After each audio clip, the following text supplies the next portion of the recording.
Early on in my career, I lost out on over $50,000 worth of sync placements because of 5 costly mistakes. So I'm going to tell you what those mistakes are so that you don't have to make them. My name is Sean Ross. I'm a gold certified producer and songwriter with hundreds of millions of streams on songs that I've worked on and also hundreds of songs on TV and commercial ad campaigns. Let's get into it. So number one, not having one-stop music.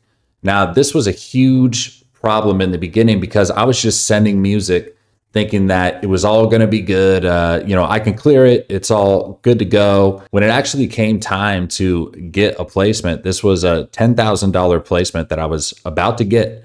And because I ended up not actually having one-stop privileges, meaning I had to go try to reach out to like 6 other writers and producers to try to clear the song. Some of them were signed to publishers.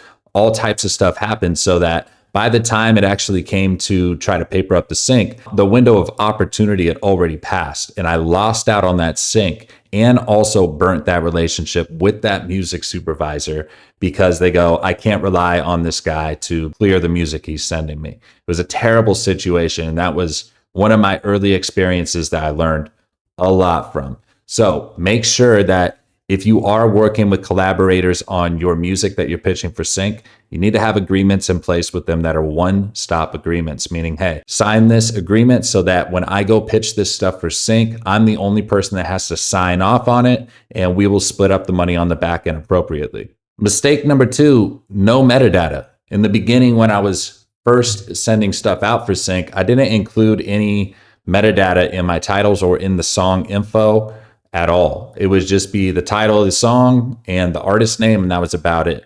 You need to help the music supervisor out as much as possible. You need to have the BPM, the key in there, genres, and split information included in the file so that when that music supervisor is going and trying to find the song, and overall, you're just going to make their job easier. Those type of things early on in my career, I know actually led to me losing out on placements because I had music supervisors tell me later that they couldn't find my song because it wasn't appropriately tagged. Number 3, I love this one, sending music that was not on brief. This is like the cardinal sin of everybody that's new to sync. They finally get a relationship with a music supervisor, and this music supervisor is sending them briefs that ask for something very specific. But us as creators, we just go, man, I just made this song last night. It's so dope. Doesn't even matter if it's not really on brief of what they sent me. Like, they're just going to hear it and just be like, wow, this shit's so good. I'm putting it in the show. That is the quickest way to end a relationship with a music supervisor.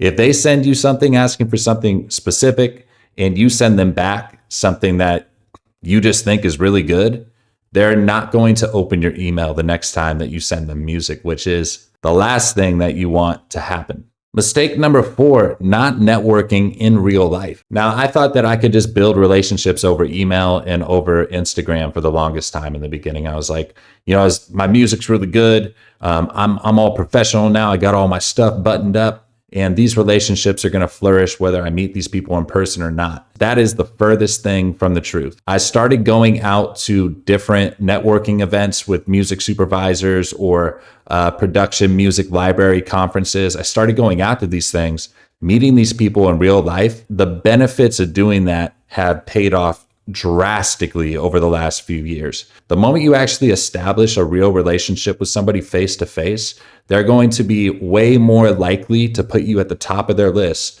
of people that they're going to open the email of, respond to the text. These type of things matter. You need to be able to stand out and actually be in their mind, front of mind as possible with these people because they get hit up by hundreds of people a week, right? So build relationships in real life. Go out to conferences, go out to networking events.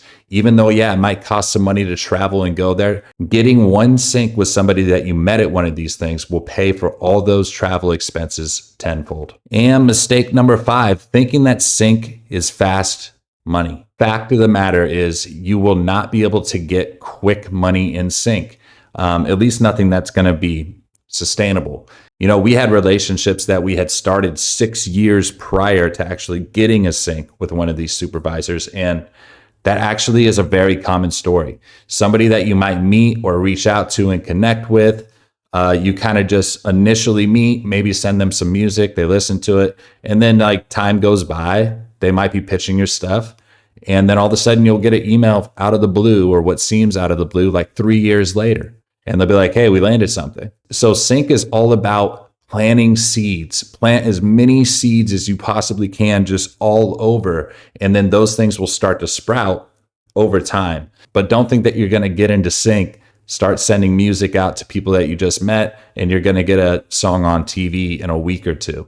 It's not how it's going to be. It takes persistence and consistency over time and being dedicated to keeping up your relationships over the years. And that is it, guys. If you avoid these 5 mistakes right here, you will be ahead of the game compared to about 95% of artists that are trying to get into Sync. All right, guys, I'll see you on the next one.